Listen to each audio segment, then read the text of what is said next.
Ainda dentro da reforma trabalhista, né, ela inovou agora, trazendo para a Justiça do Trabalho o Instituto da Sucumbência Recíproca.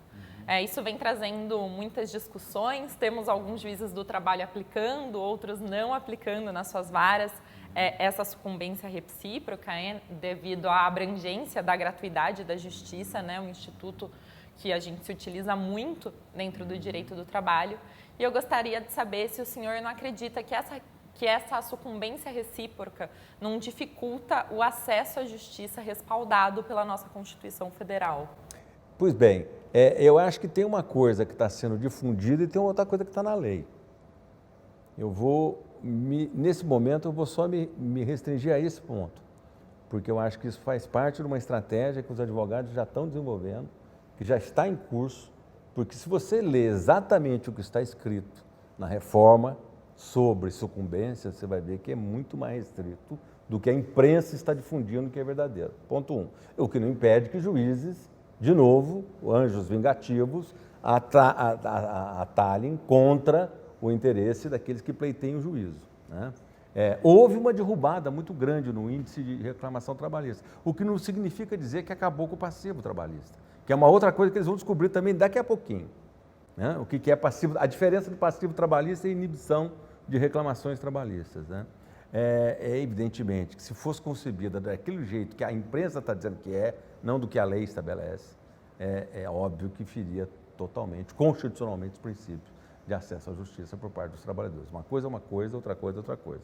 Você punir a lide temerária, a lide fraudulenta, isso absolutamente não precisava nem a reforma trabalhista para você punir, bastava usar o ordenamento jurídico. Agora, o que está se pretendendo é criar uma situação de inibição por força das condenações decorrentes da não acolhimento, né, das pretensões dos trabalhadores que acessam ao judiciário.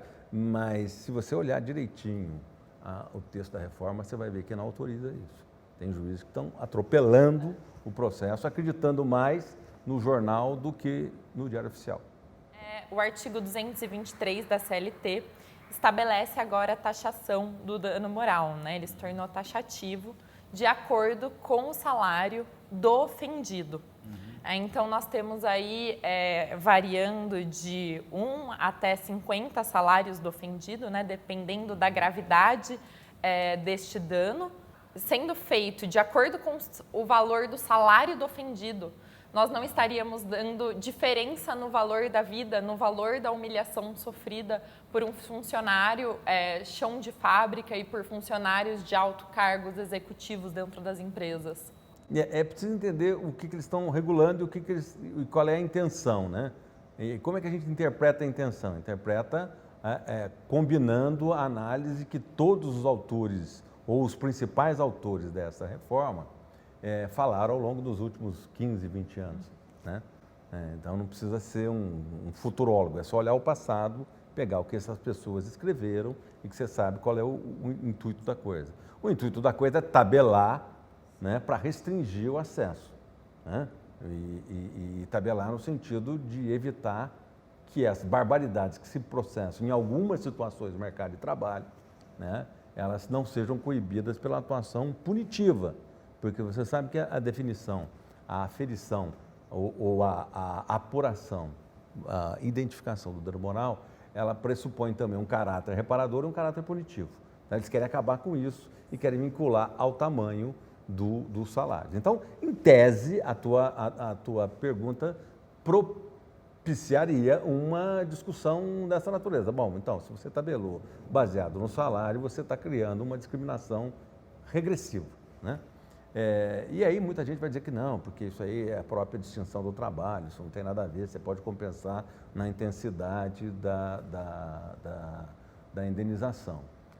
Mas eu creio que o objetivo não foi esse. O objetivo foi rebaixar de maneira, assim, absurda digamos, a calibragem da indenização por dano moral, e impedir que os juízes usassem aqueles critérios que são critérios consagrados na doutrina de direito civil, incorporada do direito norte-americano, da definição do dano moral também como instrumento de punição, porque é só punindo que você coíbe a prática abusiva, né? Então, me parece que foi esse o objetivo.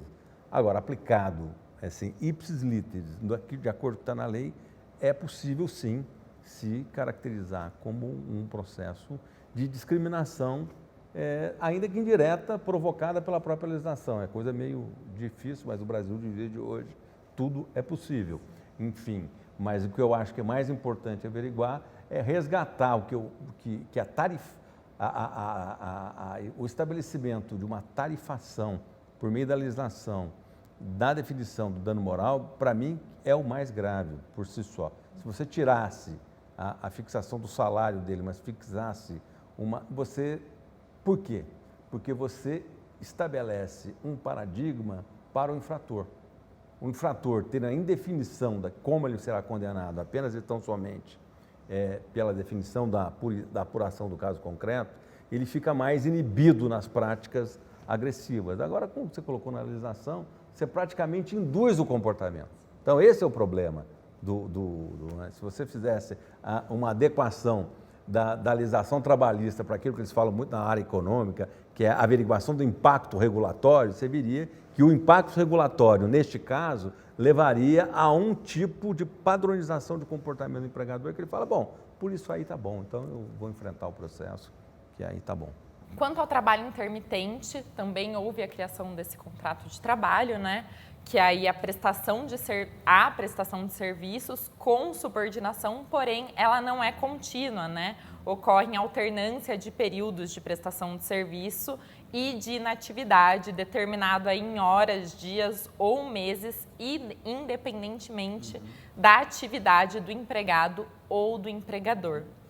O senhor considera que essa criação do trabalho intermitente não seria uma forma de diminuir apenas estatisticamente o desemprego no nosso país, enquanto nós teríamos aí trabalhadores que, apesar de estarem com a carteira de trabalho assinada, ainda não possuiriam uma renda fixa ao final do mês, podendo ficar aí vários meses sem trabalhar, sem receber um salário, porém, nas nossas estatísticas, ainda os níveis de desemprego estariam caindo. Mas nem assim está resolvendo, né? Atualmente, com a reforma e tudo, nós aumentamos o desemprego, né? Ainda com uma pequena melhora agora nos 2 últimos meses, o que prova que o que gera emprego é economia em desenvolvimento, não é redução de direitos, né? Nenhum lugar do mundo foi gerado emprego com abstenção de direitos, né? Pelo contrário. Né? Na verdade, essa medida é uma medida de fragilização das condições de trabalho, né? De desregulamentação e mais do que de precarização das condições de trabalho. Né? Agora, é preciso entender que o desemprego não se mede só do ponto de vista quantitativo, ele mede também do ponto de vista qualitativo e que essa análise qualitativa está intimamente ligada ao poder, à participação dos salários na renda nacional. Isso aí não tem como camuflar. Né? Porque, não, tudo bem, você tem um emprego formal aqui, mas isso representa cada vez menos renda. É mais ou menos aquela história que se tem na área de concorrência. Né? Tem a lenda que o Brasil precisava das regras de concorrência, do direito de concorrência, porque isso era fundamental para o desenvolvimento do capitalismo brasileiro. Nós fizemos tudo isso, completamos 20 anos, a produtividade brasileira desceu. Quer dizer, então alguma coisa está errada. Então não é só isso, as regras são fundamentais para você estimular o dinamismo econômico, mas elas por si só não geram o aumento de produtividade. É uma coisa aqui.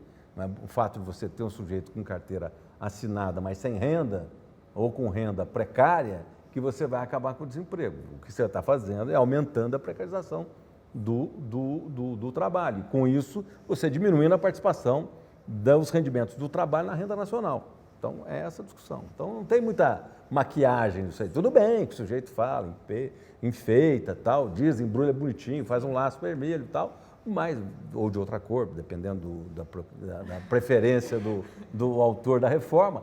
Mas o fato é que isso aí não tem como se camuflar. Né? Isso aí provavelmente vai aumentar a precarização. Aliás, os números oficiais têm nos demonstrado isso. Para finalizar, agora, nas últimas semanas de novembro, né, o Pleno do TST decidiu que as trabalhadoras em regime de emprego temporário podem ser dispensadas mesmo durante a gravidez, por 16 votos a 9. O tribunal ele estabeleceu que a estabilidade conferida à gestante só vale para os contratos de trabalho sem prazo determinado.